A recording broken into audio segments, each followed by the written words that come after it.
All right, welcome into Pod to Win the Game. I am Charles Robinson, here today with Charles McDonald. Charles, it's nice to have you back on again, after your brief time away, a little hiatus. How you doing? Feeling good? I'm feeling great. I was in North Carolina seeing my family, got to see the baby sister graduate. Good stuff. Had a really good time in North Carolina. And then, last night I was on my plane ride back here. It's like, damn, back to work, back to being a real person. But it was good to just kind of get out of the city too for a while and stare at the water and go fishing with my buddies and living that country life for a couple of weeks. Yeah, May's a good time to do it, no doubt. Yeah, we're back in it now. I mean, OTA's starting in a lot of places today. There are going to be a lot of headlines coming out. A lot of players are going to start to talk again as we roll into full squads next month. Jeez, not next week. Thank God, not next week. I want to talk to you real quick off the top. We're going to go through a number of different things today. Talk a little bit about Joe Burrow, some of the comments he's made about his contract extension. Talk about a story that came out about the NFL investigating a second wave of potential gambling violations. Trey Lance, some of the chatter there, and then we're going to get into some second-year players that we think could have a breakout season. But I want to start with Burrow first. We'll see if it comes to fruition. But Joe Burrow has talked about his contract extension. He has followed up on Mike Brown last offseason. Patrick Mahomes had talked about signing his extension with the Chiefs and why he did this 10-year deal, and a deal that we all knew would be outpaced pretty quickly, and it has been. And he talked about basically being set for life financially. And the team admitted, hey, this is a team-friendly deal that Patrick's doing. He knew it was a team-friendly deal. Basically, he stated that he wanted to leave, and I'm paraphrasing here, but he wanted to leave something on the table to build the team around him, okay? And other than like Tom Brady taking really relatively submarket deals the vast majority of his career, only once did Tom Brady sign a deal that put him at the top of the NFL in terms of the highest paid players in the game. And that was only briefly. I don't even think it lasted through that offseason. You don't see quarterbacks doing this a lot. Lamar Jackson didn't do it. Jalen Hurts didn't do it. It raised the question, would Burrow be willing to do this? Sign a team-friendly deal, Herbert, Lawrence, all these guys coming up. I was surprised, frankly, that Burrow followed up on Mike Brown commenting, Bengals owner Mike Brown commenting last summer about Mahomes. He liked the way Mahomes was approaching it. Well, of course you do. You're an owner. And you're Mike Brown. And you're Mike Brown. Yeah, right. You're everybody. Look, the Bengals are accused of being cheap by everyone who leaves that organization. They tell you about all the, the cost cutting measures, and it's just not. It's not the Cowboys. It's not. Yeah. It's not. They're not rolling out money left and right. Anyway, whatever the case. I got to be real careful here because he didn't say he was going to take a team-friendly deal, but he did say we're negotiating with the thought in his mind that there are other players coming up that have extensions that need to be done. Jamar Chase, T. Higgins, just to name two that are going to be extremely important. They're going to be really difficult deals to do because Higgins is potentially a number one. I mean, he would be a number one. He'd sign a number one receiver deal for another team. Jamar Chase obviously is going to sign a super elite level wide receiver deal. So Burrow basically said he's negotiating with those guys on his mind. That is suggestive that maybe he does the Mahomes route, takes the 10-year deal, high salary, but this long-term control for the team. It'll be leapfrogged by maybe Herbert, leapfrogged by Trevor Lawrence, what other deals come down the pipeline. Do you think how do you feel about this? I think it's an interesting approach. I know it frustrates agents who want to see, obviously, the quarterback market maximized every single time out, and it often is. Are we approaching, I guess, a threshold in terms of money where it's going to be a little easier for quarterbacks to do, quote unquote, a team-friendly deal? Because now a team-friendly deal might look like 10 years, $500 million. Whether it's $450 million or $500 million, and $50 million is a lot of money. Either way, it's a ton of money. Kind of like what Mahomes was saying. I'm going to make a lot of money off the field. I'm set for life. I'm good. I don't necessarily need to max this out. I understand why why, Patrick Mahomes or Joe Burrow might feel that way. Because you're right, man. Like $50 million, it's a lot of money, bro. Like if I would do almost any job for $50 million a year. Almost, I do any. I think I would do almost. Yeah, as long as I'm not like murdering someone, I probably. That's about the only threshold, though. I mean, $50 million a year. I mean, that's enough money where like your kids might not have to work if you handle that the right way and you're able to pass that money down after you pass away. At the same time, like I don't like when the players feel like it has to be thrown in their court to take some of these smaller deals, Right. relatively smaller deals from what they could be maximizing because of the situation with, just having cap space and cap room in general. Quite frankly, I don't really view that as a player's problem. That they should be trying to maximize every single penny that they can get just to try and hopefully advance what guys can do a little bit down the line. But we all know why Patrick Mahomes or Joe Burrow would think about taking a team friendly deal, and that's because you still need guys around you, and you need guys that are going to be able to get paid, market rate for their positions. If you're really going to be serious and try to win these Super Bowls, which is the goal for a quarterback like Joe Burrow or Patrick Mahomes. But, I think just from a labor practice standpoint, it's not a good habit for the players to be taking like a penny less than they can get, because we all know how short these careers are. We know how short these deals are and just how much risk there is involved playing football. You kind of got to maximize your contract, even if you're one of these bigger guys, and your quality of life might not improve or change much going from like $55 million a year to $60 million a year, but it might help someone down the line when they're trying to negotiate their contract, because now they can use you as a point of reference. So I say keep your foot on the gas and try and get as many dollars as you possibly can. I think it's interesting, even though Mahomes did the deal he did, they weren't going to spend $30 million a year to keep Tyreek Hill. I think if you wanted to look at what has been a cap casualty of the Mahomes deal, you could argue Hill has been. I think they were prepared to pay Hill $21-22 million a year. They were not prepared to pay him 30. I think a number of years Tom Brady gave up money, didn't maximize what he could be earning every contract. And it's not like the Patriots were out there every offseason, blowing it out. Now late the last few years we've seen some spending, but it wasn't like Tom Brady, that money was always getting put to, I would say, the best use for him all the time. I mean, when you look at, he had a lot of cheapish receivers. When they had to pay Randy Moss, that didn't get done. It was time for Randy to move on. I think it has to be a partnership between the quarterback and ownership at that point. Like, if I'm going to do this, if I'm going to give you this, you have to be able, like, I have to know you're going to use it in a way that it's intended to be used. I think it will be interesting to see over the long term, let's say however many years before that deal gets reworked from Mahomes. I think at some point it will be. I would like to see sort of if there's a way to figure how that money got used, or and we're not talking about a ton.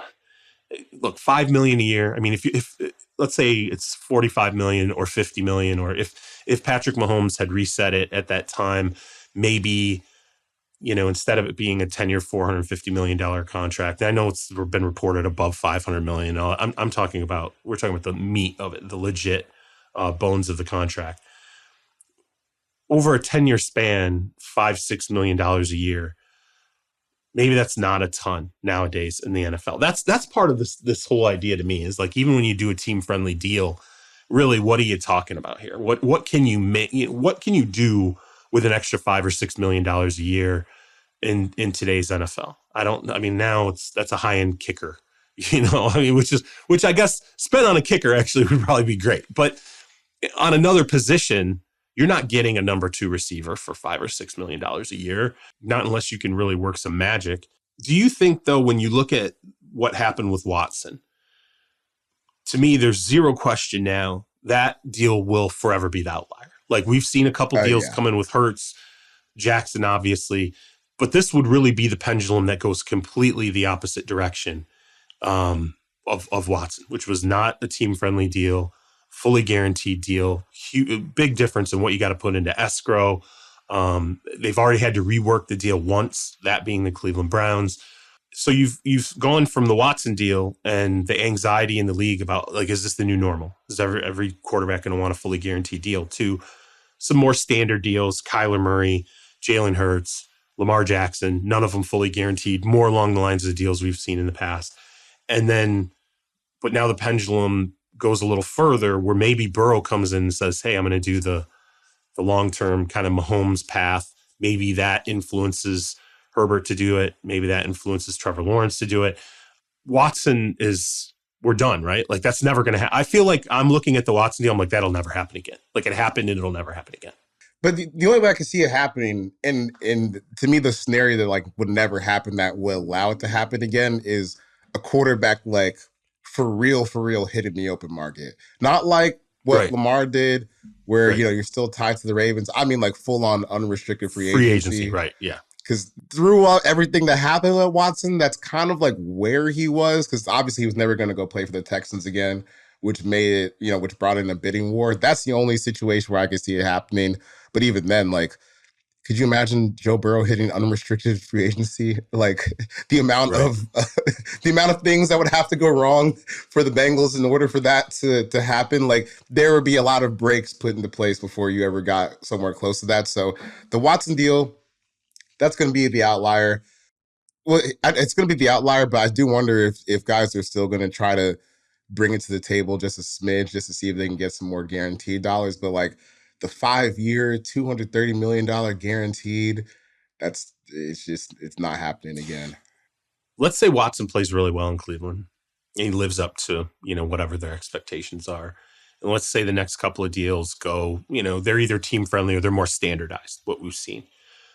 When Watson goes back to the table again, like, you have to once again say, I want fully guaranteed, right? I mean, you've already kind of established that. So is that who you are now? Or do you say, we'll go back to doing it the way we used to? I think a lot of it will be based on how he plays. If he balls out and he's like an all-pro player, of course, he's going to say, no, I only do fully guaranteed deals now. Like, that's the way it works. I'm going to be different than everybody else. But I'm curious now, are they kind of like boxed in by the fact that they did this deal, and anything in the future would seem to be, I don't know, like it would seem to be an L in a way, because you've already put down the biggest W. They need him to play like that player that they paid too, which is, part of the hole that they've dug themselves in. Because, dude, you look around the division now, like we just talked about the Joe Burrow and Lamar. Those are the guys you got to play 4 times a year. So, I do think that that's kind of interesting, though, because if he does, max out this deal, and let's say they make it to a Super Bowl before his contract's up, he's got to say run it back 100% guaranteed, because that was the precedent set and he would have matched it. But obviously he's got a long way to go before, we can get back into that space. It doesn't seem completely unrealistic that even if Burrow does a team-friendly deal, I guess it would depend how team-friendly it is, it seems unrealistic that they keep both Chase and Higgins. I feel like Chase is going to be in that 25 to 30 million, right? I mean, this is based on what we've seen so far, projected out. They continue, like, there's not some massive injury or a depression in how they play. Chase he's a 25 to 30 million dollar wide receiver. I feel like he's on that level. Higgins, again, I think would be a number one for a number of teams. So I think his baseline, I would guess his baseline is going to be 20 million, right? That's 40 to 45 to 50 million dollars that you would have to potentially commit to 2 wide receivers to keep them, and say Burrow's getting 45 to 50 million dollars. Let's just say Burrow's getting $50 million, right? Okay, so that's like $100 million that you would be paying out every year to your court for the Bengals. Okay, for the Bengals, $100 million that you'd be paying out every single year to your quarterback and the top 2 wide receivers. That does not seem doable. And to me, I'm like, does Burrow, say if Burrow takes some element of a break, do Chase and Higgins then say, hey, because Higgins suggested the 3 of them have talked about this. So I'm curious if Chase and Higgins go, okay, well, we'll take a break too. We're going to do a deal that doesn't necessarily maximize our net. Seems like a really bad idea. But yeah, I'm about to say, like, I was literally about to say, which sounds like we're talking out a pretty terrible idea here. You know, like, yeah.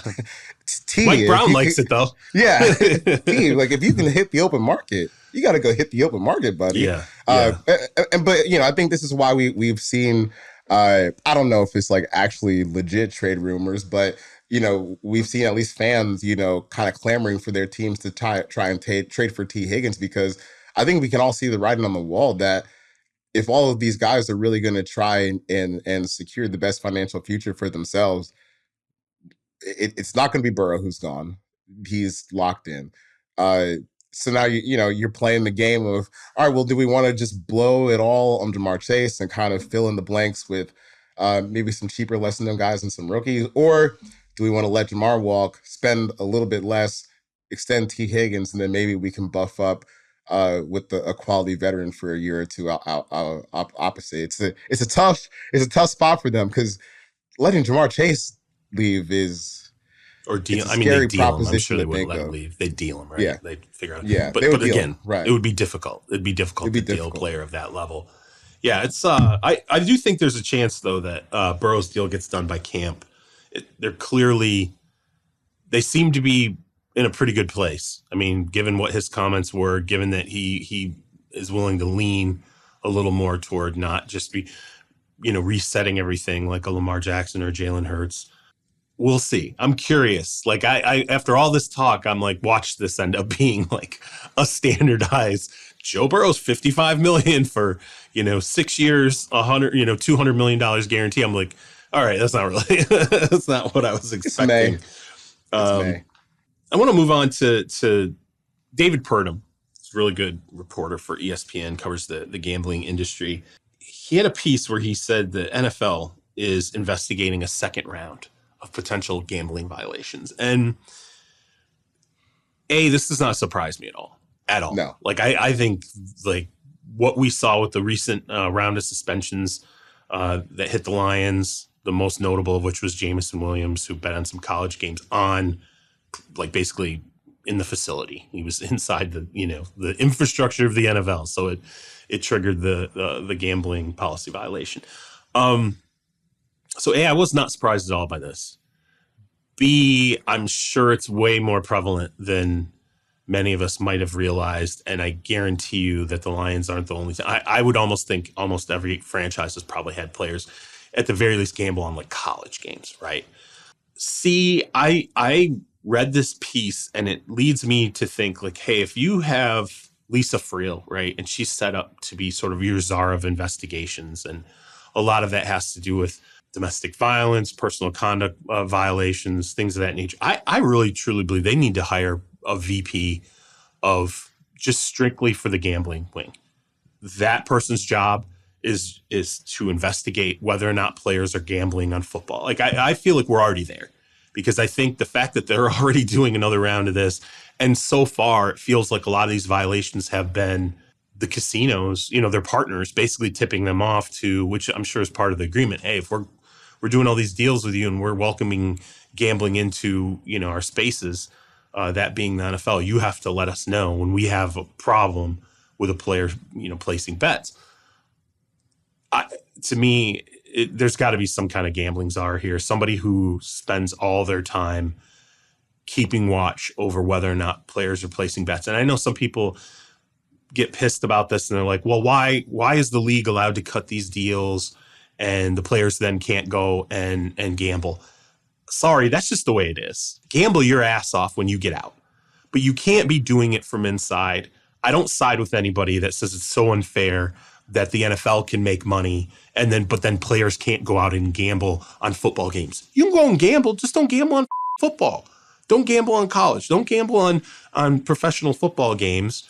If you don't understand why that's a problem, then you don't understand how you can influence games. You don't understand what, like, it's happened. We've seen, there's actually demonstrable proof of games being altered by I wrote a story once about a college basketball player who was being investigated by the FBI for point shaving. And when I watched those games that they were looking at, I could see why. It seemed pretty clear. And this to me is they've opened up this box. It went from being shocking when Calvin Ridley got popped, right, for a year. And now I don't think it's shocking anymore. Now I think it's like, this is an issue, and you need someone dedicated to Overwatch constantly 24/7 who's not depending on the casinos bringing this or any of the gambling operations to bring this to your attention. I was listening to a podcast that my buddies Richard Johnson and Alex Kirshner do called Split Zone Duo, and they were talking about the Alabama baseball coach who recently lost his job for, having someone place a bet for him at the casino. And the overarching point is you can't have people thinking that the people who are involved with the games are gambling on the games. Like part of the intrigue with sports is that you don't know what's going to happen. Any given Sunday, don't know what's going to happen. And it just clearly, there has to be a line of demarcation where you cannot have guys gambling on the game. And it's not just the players, it's the coaches. I think it has to extend to everyone who's involved, because it's easy to see how something can fall down the chain real quick, and you have an issue where people don't trust the integrity of your game anymore. Right. That has to be. It's it's arguably the most important thing as far as just the product itself is concerned. The trust that you are getting, somewhat of a random product on Sunday. But I do also wonder how hard is it drilled into these guys' heads? What is the exact? I know it's drilled in, but there's so many instances. Is there something being lost in the communication or the translation where the severity of these issues is not being caught on? Because that's the only thing I got as far as me being a softie. Sometimes I don't understand how you could see a Calvin Ridley thing happen and then be like, oh, you know what, I would continue to risk doing stuff like that. Yeah, I mean, come on, man. Let's be real here. That's not. No one missed it. No one missed the Calvin Ridley suspension. Come on. Right. The only thing I could say is I could see how a Jameson Williams thing kind of happens. Okay. That's the only one. That's the one where when I heard the circumstance, I'm like, wow, he's betting on college games, and he just happens to be. Did they establish, was he on the bus or was he in the building? Because I heard in the building. Yeah, that's what because initially it was like, oh, well, he was on the bus, and then people were like, no, he was in the facility. Yeah, I was like, oh, okay. That's a little bit of a surprise. But I almost now look at this it sounds crazy, but it's in the best interest of the players. If you're taking a supplement and you're like, hey, is there anything in this banned? You can bring it as a team. They'll look at it and they'll say, okay, we looked at the ingredients list. There's nothing in here that's banned, or there is something in here that will come up and you'll get suspended. Maybe there needs to be, hey, I want to bet on the Kentucky Derby. Do I need to wait until I get home to bet on that? Can I bet on even if it's a seminar? Because I will say this: if it's complicated enough that a player doesn't know how to answer that question. So if I ask the player right now, if you're in the facility, can you bet on the Kentucky Derby or not? And they don't know how to answer that question, that's a problem. Okay. You should at least have some kind of a meeting to kick off the season. Look, we would rather you didn't gamble at all in the facility, or whatever the threshold is. Maybe it's team to team, there's the league's policy, and then the team's just like, we don't want anybody betting anything while you're in the big. That includes everybody. Any of you get caught, you're subject to being fired, suspended, whatever, either by the league or by us. So I do think from an educational standpoint, there has to be sort of an annual awareness right up front with players. And frankly, every time a player comes in, because you and I know there are people come off the streets all the time. Right. A roster's fluid. When they're coming in, there's okay, you're signing the deal. Here's the 15-minute gambling speech for every single person who comes into that building as rosters are in flux over the course of a year. But I also think at this point, if you do it and you get caught now, right, Right. Come Yeah, on. it's on you. Like you enough has been made of this. Okay. After what happened with the Lions, Ridley, I mean, look, Jameson Williams and Calvin Ridley are huge names. Okay. Right. Ridley's a number one caliber receiver. Jameson Williams, potentially a future number one caliber receiver. Everybody knows. So anybody who does it now, you brought it on yourself. But I do think that the league has stepped into this situation, and I think you're nuts not to have some infrastructure inside, the Park Avenue offices where there's someone who's highly paid, very good at this. Maybe you hire them from the gambling industry just to ferret out whether or not it's going on or not, because I think you would agree with this. It will only take one time where a player gets caught. They owe somebody $500,000. I mean, who knows? Like if it's remember all the Michael Jordan stuff, there's gambling debts in golf and all this. And is that why he had to step away from the NFL and all this stuff? It will only take one running back fumbling. And then we find out later, you know what? He owed us $1 million to a bookmaker. And he fumbled in this game and it changed the game. And then forever, the question. We already have people who argue, even before the gambling stuff came on the scene in the last couple of years, we heard over and over, it's fixed. It's people bitching, complain, it's fixed, it's scripted, and players made the joke about getting their script before the season starts, all that. That was fun. But if this one game gets tainted, the NFL will go on. I don't think there's any question about that, but it will not be anything that's ever forgotten and brought up over and over again. It'll be like Pete Rose in baseball, right? I mean, forever. That will taint Major League Baseball, the fact that Pete Rose was betting on games that he was managing. Because look, would you want to gamble your money on a game where you think that, Patrick Mahomes might throw an interception because he's down, $100 million at the sports book? The integrity of the game, it matters more than anything else here. It matters more than the NFL having, partnerships with FanDuel and DraftKings or whatever. You can't have this being a part of the game. And that needs to be drilled into like literally every single person that is a part of these organizations. Like the Lions story blows my mind that, we hear about Jameson Williams, we hear about some of the other guys. And then, it felt like almost like a footnote. Oh yeah, a bunch of staffers got fired as well. Yeah, I'm like, yeah. I was like, wait, whoa. This is an organizational problem. Yeah, It's not just the players. This is a Lions problem. And to me, like, if that's going on, we have another situation where, now we have another round of gambling. To me, something's lost in how they're not understanding how serious this is as an offense and a transaction where, we see how seriously the NFL takes it. Calvin Ridley lost a year of his career in his prime. Yeah. He's still in his 20s. Like, and now that'll he's affect him financially forever, right? For the rest of his life. Yeah, right. Yeah, absolutely. And now we still have guys getting in trouble. I don't understand the disconnect where you're still willing to risk something like that.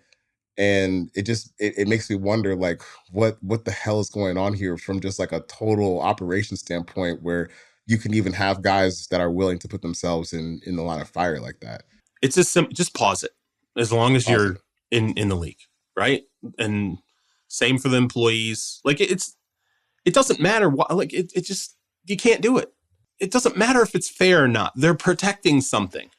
It's that simple. And you're part of what's being protected, by the way. You don't want to be, what if, you don't want to win a Super Bowl and, oh, geez, maybe it was under tainted circumstances later. You just don't want these questions. Bad for everybody. And again, I think the league's just got to devote some serious assets to this. That's not on it has to be hardwired into the system from now on. Nobody involved in the NFL, now that they've embraced this, should be screwing around. And if they get caught, absolutely should be booted, suspended, fired, whatever ramifications that come down the pipeline. And I'm with you. If you don't understand how serious this is now, if there's a fresh round of this that happens next year, in the 2023 season, somebody just decided, to bet on some games, you're an idiot. You're just stupid at this stage. The last thing I have on it, like you said, I understand if you're like, especially the Calvin Ridley case, I understand if you're the first one, you caught the forbidden fruit, you're the guinea pig, you got screwed, it happened. How are guys still doing this? You already saw the ramifications of it. Yeah, especially How? players. Right. I mean, yeah, it doesn't even. You saw it. You saw it happen. It wasn't a no-name player that it happened to. You know, it's that's the part that's frustrating to me. But is it almost like PEDs where it's just like, the thing is with PEDs, I understand why guys continually do PEDs. I get it, because there's a, you suffer injuries, there's all kinds of different things, and this affects your ability to stay in the league. You do it to maintain a spot, to continue being my starting hold or whatever. I want to be in the league. Like, I get it. I understand it. And I'm not saying it's a good thing or bad thing, whatever, but the mindset, I understand. How much are you really gaining gambling here and there, unless you're betting millions of dollars? I mean, if I bet, what did Ridley say? Bet like $1,500 on like a parlay or whatever. That's what I'm saying. What the hell what are you doing? Like, that's pocket change for him. Like, come on. Yeah, it's just absolutely foolish. Be like Kyler Murray, go play Call of Duty. Like, you don't need to.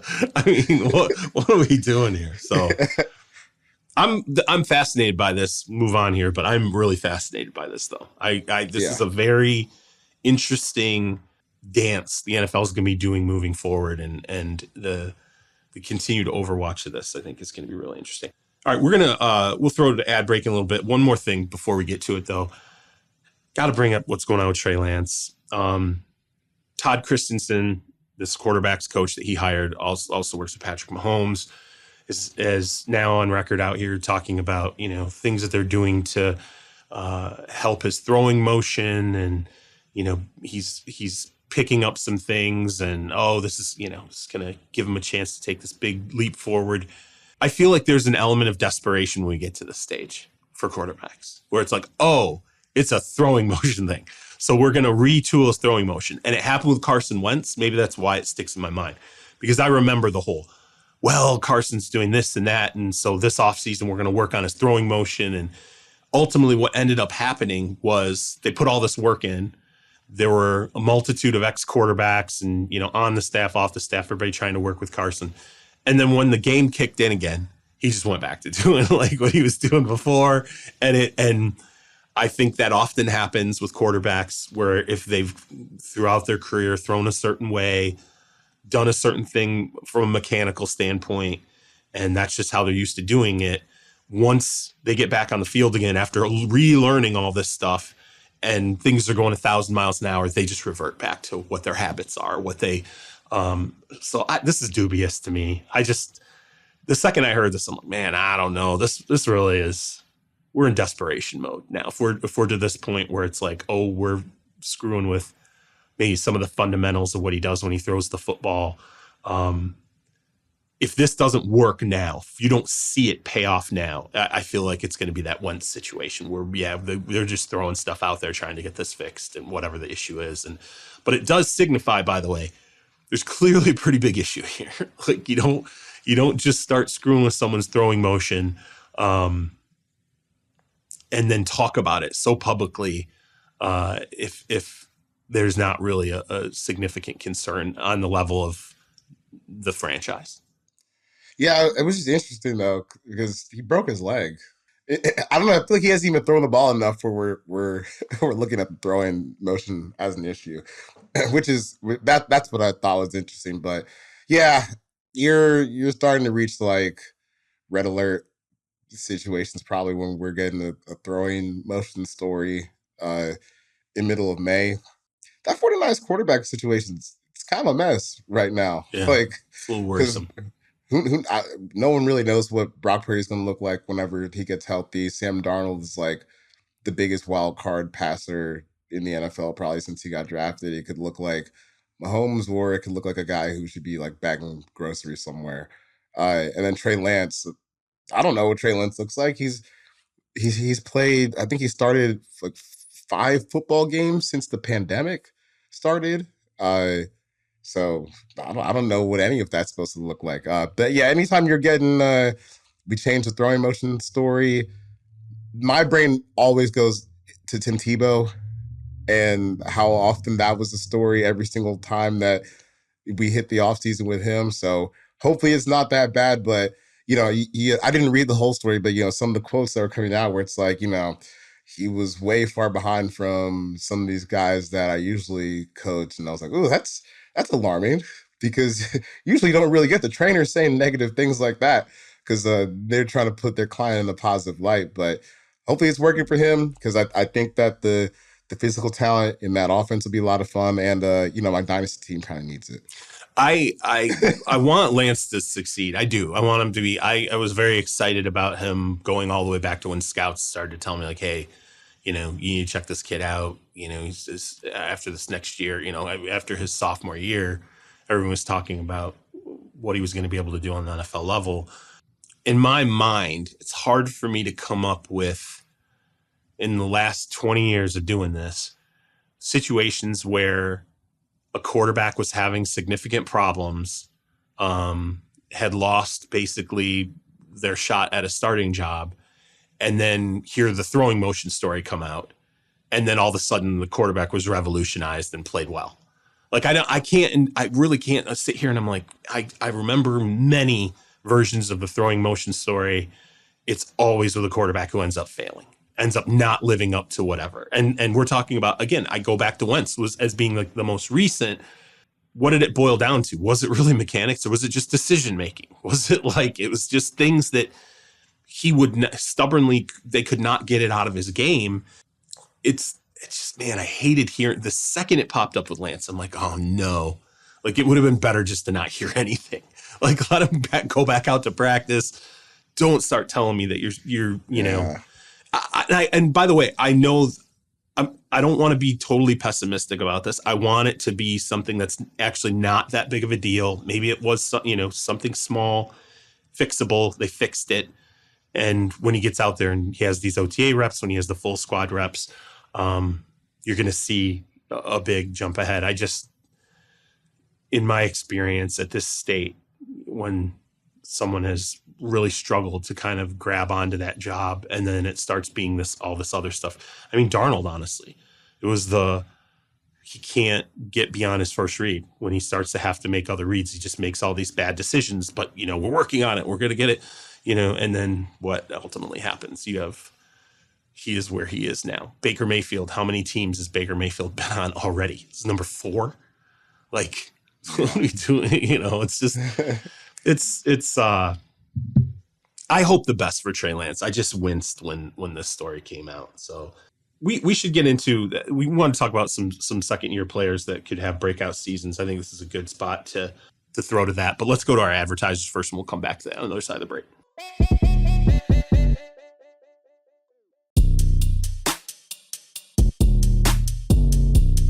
Welcome back in. C-Mac, you wrote a piece on second year breakout players, guys that you think have a chance to really come on. And I want to talk about Ridder first. Given the multitude of what's around him in Atlanta, given the fact that they stuck with him when you could have made a play for Lamar Jackson, you didn't do that. You could have, potentially attempted to move up in the draft. You didn't do that. You said, we're sticking with Desmond Ridder. I actually went back and I looked, you and I are in a dynasty league together, and there's a guy who's tried forever to offload Desmond Ridder to like everybody in the league. So I went back because I didn't see a ton of Falcons games last year. So I went back and I started looking at all of the stuff, right? And I dove into all the cut-ups, the highlights, watched all these different snaps. I just thought, again, it was a rookie season. I just thought his arm was so average that I'm like, okay, really? This is what you're going to stick with when you had an opportunity to maybe make a play for whether it was Anthony Richardson, whether it was going to be a CJ Stroud, whoever it was going to be. This is ultimately what you settled on. Maybe even you could have made a play for Bryce Young. I mean, the Bears were able to move up, or excuse me, the Panthers were able to move up the Bears spot. You're a Falcons guy. This is your team. You've seen this guy a hell of a lot more than me. Tell me where I'm wrong. Like the surrounding pieces, if that's it, if it's build around him and this is what will raise everything and he's not going to have to do too much, then I kind of get it. But I don't know after looking at what his arm was, I don't know how much better he can be in terms of like a down the field quarterback. I think I'm a little higher on his arm talent than you, but I do think he kind of maxes out as like if he can turn into what like Alex Smith was with Andy Reid, that's kind of what I see with like the ceiling for this thing is. I wouldn't have minded it if they went up to get like Anthony Richardson or, try to make a play for Bryce Young with the first overall pick or something like that. But this selection, I think it was more about like, dude, if you can't do it with this, and granted, everyone stays healthy, right? Because how many young quarterbacks with like 4 or 5 starts under their belt get to walk into an offense that has, one of the best right sides in the league with right sides in the offensive line with the league with Lindstrom and McGarry. They just added Matthew Bergeron on the top of the second round to play left guard. Got a steady left tackle in Jake Matthews. One of the best backfields in the league with Bijan Robinson and Tyler Algier. Kyle Pitsley back, Drake London, who he had pretty good chemistry with down the stretch, will be back. It's a pretty sweet situation for a young quarterback to play in. And I think like when you look at what went wrong with the Falcons offense like down the stretch before Ridder came in was, dude, Mariota, he was just missing a lot of layups, like a lot of throws that were open there to be made. Wasn't connecting. And then what made me feel promising about Ridder was like the first half that he played against the Saints in his first start was terrible, like way in over his head, terrible. But then, as you get a little bit more reps throughout the week, or throughout the weeks, I thought that he looked a little bit more competent. And I would say that he just barely did enough to get a chance to start this year. I don't think that he did enough to like fully stave off the idea that they should have drafted the quarterback, but it's enough pieces around him where I think he's an intriguing guy that can make a jump as long as he's just not a total catastrophe and guys stay healthy around him. Because I still believe in Arthur Smith as a play caller. I think they got some really nice high-end talent to play with. I think you can argue till you're blue about drafting a tight end top 4 or running back top 10, but at the end of the day, like you still added Kyle Pitts and Bijan Robinson to your team, and those are guys who can help you win football games. So we'll see what happens with Ridder, but I would say this selection is mostly about if you can't do it with this setup, provided that everyone stays healthy, then it probably wasn't meant to be. Yeah, it's kind of like Hurts last year, right? Like last offseason. It was like, okay, when I went into Philly, I was hitting them with, well, you know what? You've built it all around him. Now you're going to know. Like if you can't figure it out here, now you set yourself up so you're an attractive place for either a veteran trade, or you go and you get the quarterback that you need. It sort of feels similar to that, where it's like if he doesn't make it this year, it's going to be an attractive place for a potential veteran who gets traded. Or, you have this, obviously the superstars coming out next year at quarterback in Caleb Williams and Drake May. And again, there's going to be a third at some point will rise up out of the group. But yeah, I mean, I get from the standpoint of the build around, I don't know what it was I don't like about him. I think I just felt so. He's fine. It probably was Alex Smith. Like when I watched Alex Smith, it was the same thing. I'm like, okay, like he's solid, but the ceiling is just solid. And you have to have so much more around him to be able to win a Super Bowl with this guy. And I guess that's kind of how I looked at Ridder, which is tough because again, it was a rookie year. I thought I would like him a lot more. I loved him coming into the draft. And here in Houston, there were people on the staff who were like, Ridder might be the best quarterback in this class. Like they really, really loved him. But if you compare him to Alex Smith, that makes sense to me because a lot of what I walked and I liked Alex and I think Ridder's, in terms of like a character player, all that, I get that. Just feels like a lot of work that you have to put in around him. And I could be completely wrong. I hope, again, I love it when quarterbacks blow up. So I hope he balls out with that group. It'd be nice if the coach bought into Kyle Pitts, by the way. I think Arthur's. He does. That's the worst narrative. I don't know, man. He does. I don't know. Mariota, 56% uncatchable passes towards Kyle Pitts last season. Never got to play Ridder. Yeah, but he doesn't target. But he doesn't believe in him as a run blocker, though. He wants a tight end who can run block, right? I mean, isn't that part of the problem? I mean, Kind of. But if you look at target share, Kyle Pitts is still top 10 in the league amongst all receivers last year. They just need to throw the ball more, not in his direction more, but just more as a whole. All right, we'll move on to the rest of your list. Kyle Hamilton with the Ravens, who I liked last year. Like especially from the beginning of the season to the end. By the end of the season, I thought he was balling out, and I'm like, no one's talking about this guy being a 4.7 safety. Like his speed, and every time I watched the Ravens game, he was popping up. I was like, that dude looks like a baller at this point. I hope you're right. I think he could have a huge second season.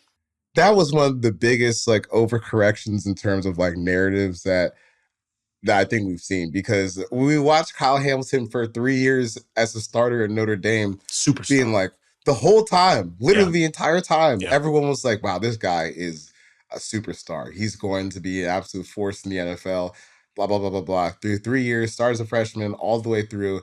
And then you get to the combine, and then we lose sight of like 3 years worth of games over the 40-yard dash. And then he came slow, back. Though. It was, but then what got glossed over was at the pro day, he came back and he ran in the 4.5s, which for like a 6'4", 215-pound, 220-pound safety who's, matching in coverage 50 yards down the field. I don't know. I feel like we lost sight of like how good we actually thought he was before that. And I get it's a slow time, but it was like the drop in perceived status. It just felt like it erased a little bit too much for me. But then we get down to the draft, goes 14 to the Ravens, and it was one of those picks. I feel like when it got made, everyone's like, well, yeah, that's definitely going to end up working out for them. That's kind of what they do. Everyone else overthinks these guys, and then they just kind of pick up the good guys who fall. Same thing kind of happened with Lamar Jackson too, and a bunch of other guys they've drafted throughout the years. Patrick Queen's another one. They've been one of the best drafted teams for a reason. But man, let's call it the first month of Kyle Hamilton's career, and I don't even know if it's just all his fault, because the Ravens defense as a whole was totally discombobulated to start the season. Like the Dolphins game that kind of got their hype off the ground. I went back and watched that game last week. There's like 4 plays where no one's covering Tyreek Hill because of a coverage bust, or no one's like in the vicinity of Jalen Waddle, not because of everything they did, but just because they don't have any chemistry as a defense under the new defensive coordinator. But as the season goes on, guys start to fill out the roles. They figure out what starts to work for them. Kyle Hamilton, he was playing like one of the best safeties in the league by the end of the season. So, like, if he can keep on that track, like you're talking about potentially superstar safety in his second year, playing along with Marcus Williams and a pretty good front seven. I think that this Ravens defense is pretty poised to pick up where they left off at the end of last year, and he's going to be a pretty significant part of that. And he's not a box safety. That's the thing. I think box safeties are they're exciting for a little bit. And then when they can't cover, you're like, oh my God, like this is a problem. Like because he's not that, right? He's a cover, like he's a good covered safety. Like that was where, to me, he kept popping up, down the stretch last season. Now it's like every time there was a play happening in the secondary in coverage, it felt like he was always involved. So yeah, I'm big on him. I'm really looking forward to seeing what he looks like. Jordan Davis with the Eagles. This is one of the Eagles rookies that just didn't, because of the rotation that they had with that defensive line, wasn't asked to do a ton his first year. It's going to change, obviously, this year. He's going to have to be a huge part of that Eagles defense. But another player that I'm really excited. I have big expectations, and I know there was all this talk about, how many snaps can he play in the NFL? I think he should be good now. Like whatever, any conditioning questions or whatever else, he's had a whole year to kind of figure that out, get himself where he needs to be. There shouldn't be a rotation. This guy should be in there virtually every down. Yeah, a chance to get healthy too, because he dealt with some injuries last year. And then you lose Javon Hargrave, but you add Jalen Carter, so you still have that depth up front if you need it. But they need Jordan Davis to pop this year because you bring in Sean Desai as your defensive coordinator. It's a pretty significant change, I think, from what you're doing with Jonathan Gannon. The fronts are going to be a little bit more diverse than what you run before. And if you need guys that are going to be, forced to line up in multiple spots, in theory, like you have three with Fletcher Cox, who can play, and all these guys can really play nose through, like head up on a tackle. Fletcher Cox, Jalen Carter, and Jordan Davis. Like in theory, all three of those guys can play, all within the defensive tackle spots. And then you have your backups like Milton Williams is probably more of a classic three technique, and then some flex guys. But those three guys are going to have to be a big part of what you do up front. And Jordan Davis, like, you draft him for all this potential. I think when he was on the field, I don't think the tape was bad. I don't think it was as good as it could have been. But, at the end of the day, we're still talking about a guy who was like in shape at the combine at 340 pounds, running a 4.7. You would hope that you can tap something into that. And I don't even think that it would take much technical improvement for him to end up as like a really overwhelming player, because in a league of, aliens and monsters, he still does stand out above the rest in terms of just like pure raw athletic talent. Depending on where Carter's at, I mean, you put those guys next to each other and it's a lot to handle, especially interior linemen. I mean, it's a nightmare from guard to guard. All right, moving on. You say Alontae Taylor with the Saints, cornerback. It's interesting because I don't think a lot of people know this guy. Like, I just don't think I think there are a lot of average football fans, if you said, who is this? They would go, I don't know what position he plays, and I don't know where he plays. And yet this guy was a second round pick, last year. And I think a lot of people just aren't familiar with him. I had no idea who he was when he got drafted, because I remember, because I tried to every draft, mark off the point where it's the first player I didn't know who got drafted. And I felt a little bit bad about myself that I was out on a second round pick last year. So I actually paid a good amount of attention to him his rookie year. And dude, this guy's a stud. Like I didn't know anything about him. Like I said, I didn't know anything about him coming in. And then I watch a lot of NFC South football. I've seen just about every Saints game. And man, like the guy, he's just sticky in coverage. And I think one of the most surprising things was when I looked up his stats, that he didn't have an interception last year, because he's one of those guys that's like not really out of position. And I think that, the Saints, let's say it was their college scouting department, it's got to be one of the better ones in the leagues, because think about, like, every year we hear the Saints, they're in cap hell, they're in cap turmoil, and they kind of are, but they've been able to offset that by making some really good draft picks. Like when you can find a legitimate starter across from Marshon Lattimore in the second round, that can, it helps buoy some of the cap problems that you're dealing with in terms of dead cap and the void years nonsense that they've kind of gotten themselves trapped into. So Alontae Taylor, he's a stud. I think he's the guy that could end up being like a CB1 on teams that don't have Marshon Lattimore, but he's got that buffer next to him, and I think he's gonna have a breakout season this year in terms of name brand and popularity. Super fast. I remember he ran like the 4.3s at the combine, and I was surprised that he had like 11 deflections. It seems like a lot of deflections to not have an interception. Right? Like you get your hand on that many balls. It's rare that you don't pull off an interception.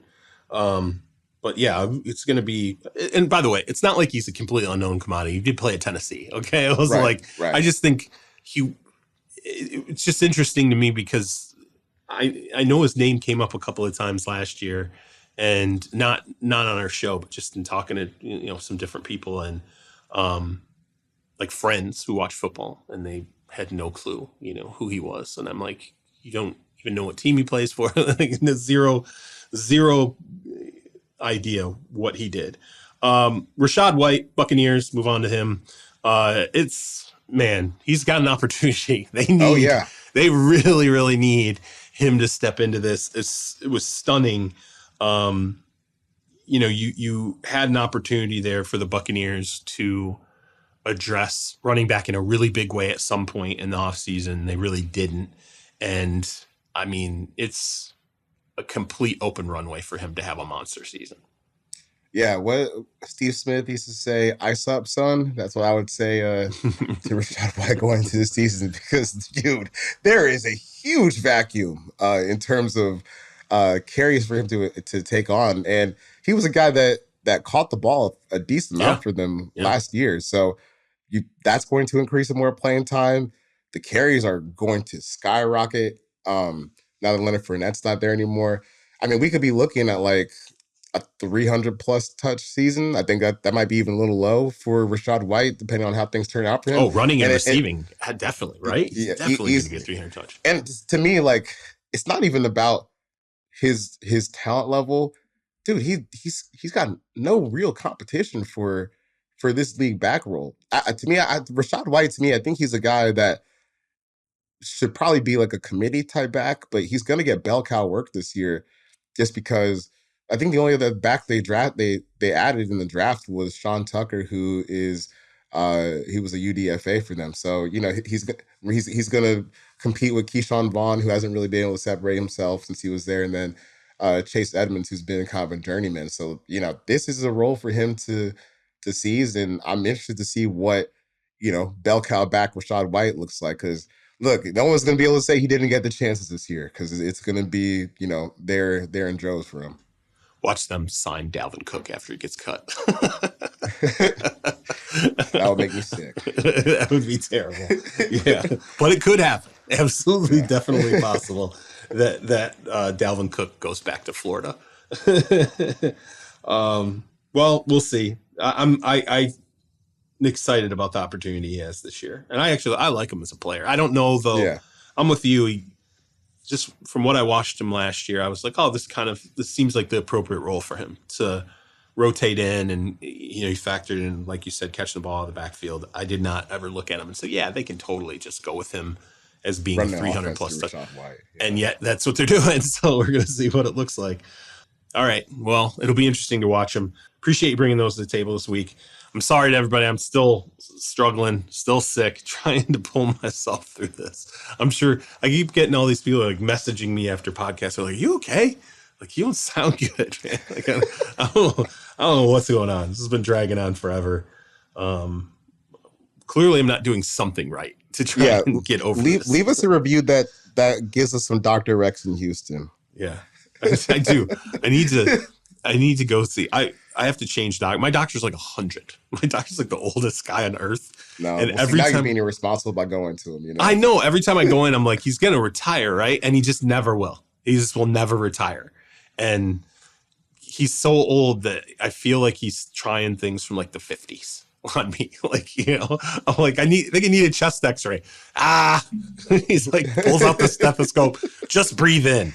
No, you sound fine. I'm like, I really don't think I sound fine. Like, we could get like a nurse in here because this is not working. So, yeah, any recommendations, I would really appreciate it.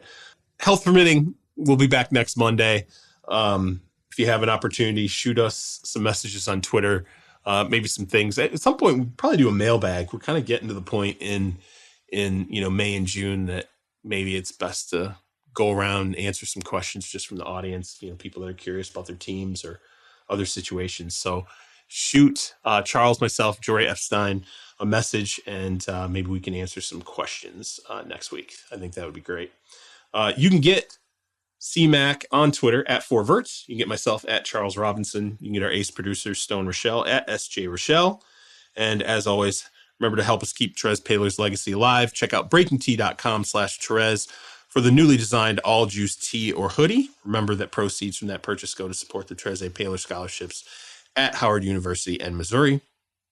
And if you could, please check out our new NBA podcast, Ball Don't Lie, featuring Vinny Goodwill, Jake Fisher, Dan Devine, and Kristen Peak, and our new MLB podcast, Bandwagon, featuring Hannah Kaiser and Zach Kreiser, both available wherever you get your podcasts. Leave us a 5-star review. Tell a friend. It'll make me feel better. Maybe I'll get healthier with every 5-star review. Please, please, please, please help us do that. We'll see you next Monday. Peace.